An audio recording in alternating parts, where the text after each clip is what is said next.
Hey guys, Mo Muller here, and in today's video we're going to be touching on silo researching and topical relevance. So stay with me through this video if you want to get a kind of an easier way to rank your content and some really smart growth strategies.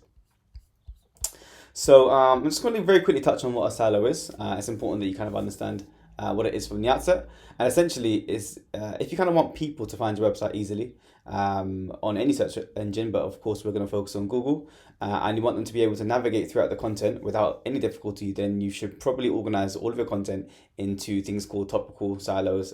Sometimes they're called like clusters, topical clusters, but essentially a silo is breaking up the relevant content on your website and putting them into categories. Now, a silo is the best way to organize content on any given topic, and it helps search engines and users to navigate your website very easily. And to give you a very quick example and a demonstration of what it looks like, if you haven't already seen one, then feel free to just take a look at this image here, where essentially you have your homepage here, and then you have your silo or sometimes category pages underneath it. And then underneath those, you'll have one, two, three, or however many posts you need to have.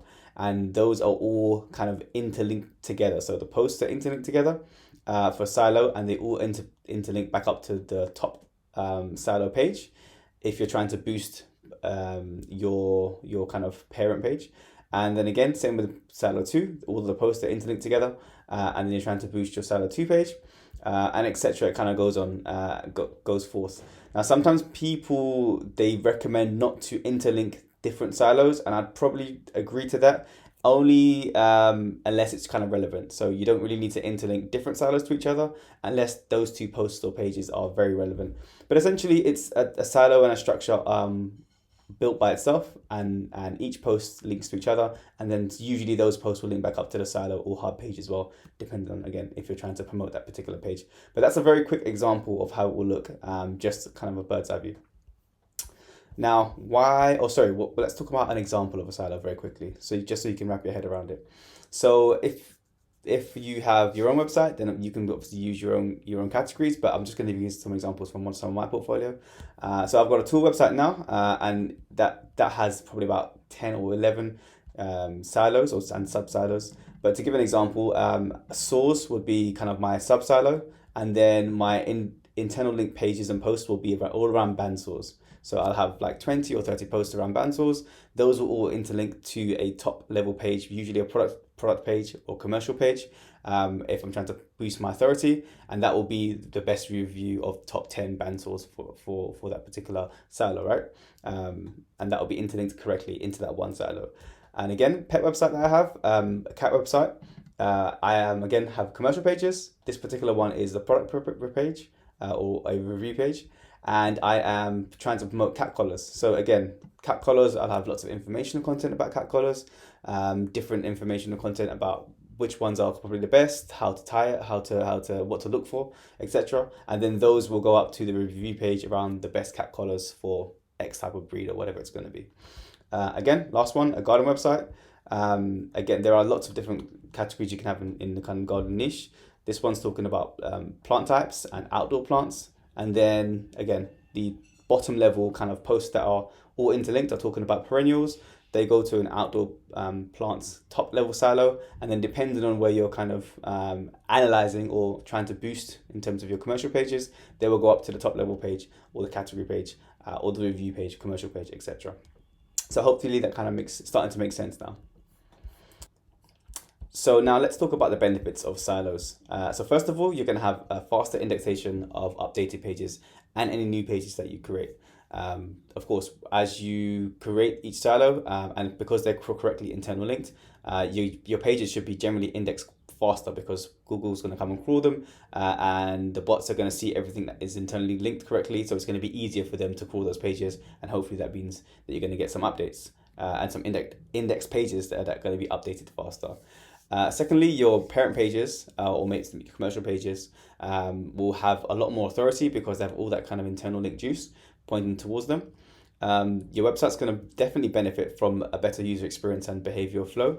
If you think about the examples that we had above in terms of like the tool website, if I have a silo all about saws and bandsaws, and someone's coming in and they're trying to kind of understand which one to get, where to position it, the size of them, etc., and all those internal links and information posts are correctly linked together and structured together in that silo, then of course, as a user, you're going to be able to navigate through that content way easier. Fourthly, the authority will travel to important pages that are difficult to build backlinks to. So again, thinking about your commercial pages, and also these can sometimes be informational posts if you have like a really high search volume informational post that you're trying to internally link to and build authority to.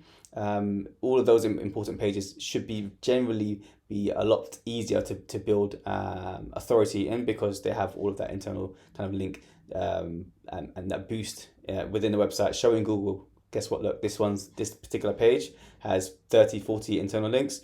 It's probably more important than the one that has 2 or 3 or 4.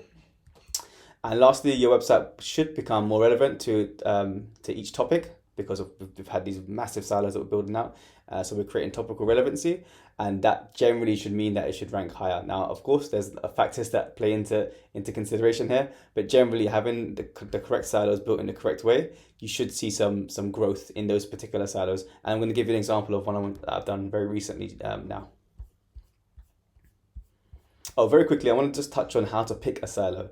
So it's all very well that we have them and they do well and there's benefits of them, but how would you kind of, with your own website, pick the silo that you think should work correctly? So first of all, the best advice I can give you almost for anything when it comes to competitor research or how to structure your website is to check your competitors. So again, talking about a tool website, when I first started that site from scratch, I went over to 10, 15, 20 of my biggest competitors and said, hey, how do they categorize each of their silos, and pretty much did exactly the same. So that's the first point of call to check and how to pick a silo in any niche. Secondly, this one's pretty interesting and sometimes overlooked.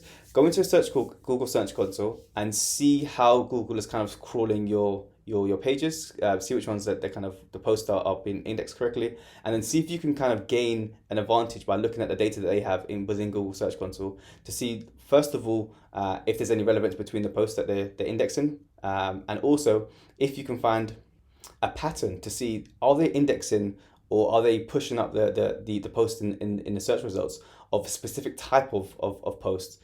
So for example, again, talking about the tools website, if I have, let's say, hundreds of different posts in lots of different silos and I haven't really correctly categorized those silos, can I see 1, 2, or 3 very relevant pages that are all within the same silo?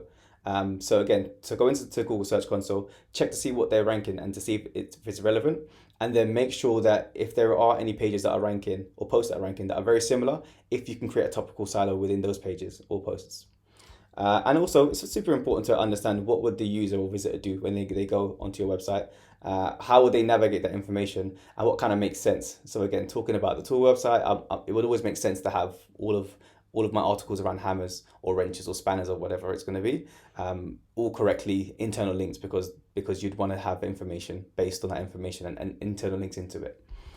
So very quickly, I want to show you an example of something that I've done just recently. So I've set up a topical cluster, kind of quite a big silo in one of my websites recently, and I had a really good subtraction in terms of how that took off over the last kind of 4 or 5 months.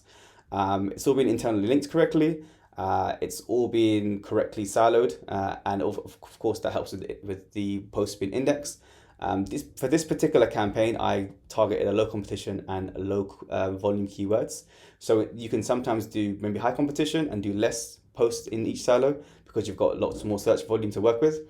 For this particular example, I wanted to go low competition, so lower keyword difficulty, and I also wanted to go kind of broad. So I went for low volume keywords, and I decided to target quite a lot of those keywords, just because for this example, my website has generally quite high DR, so I knew I could outrank any of these smaller competitors in my niche that had a lower DR, and the results were pretty decent. So over, I think we started it probably in beginning of October or middle of September, and it's been around 4 or 5 months now. We're in the middle of February as the video shoots, and I'm around the 2,000 page mark for this one particular silo that I essentially it was testing to see if it would work. And based on the test results, based on the growth, checking Google Search Console to see if it's working, I could just continue to rank up this particular silo. And I'm probably not going to stop because there's lots of juicy keywords to target. So hopefully that can give you kind of a taste of why we do why silos work, the benefits of them, and then see it in action. And then as you continue to build out these silos, you can continue to build out different silos and test to see which one's working and just continue to rank it up. So hopefully that's been really, really interesting for you. If you have any questions or if you want to share some comments, please do so in the kind of comment box below, and I'll see you in the next one. Take care.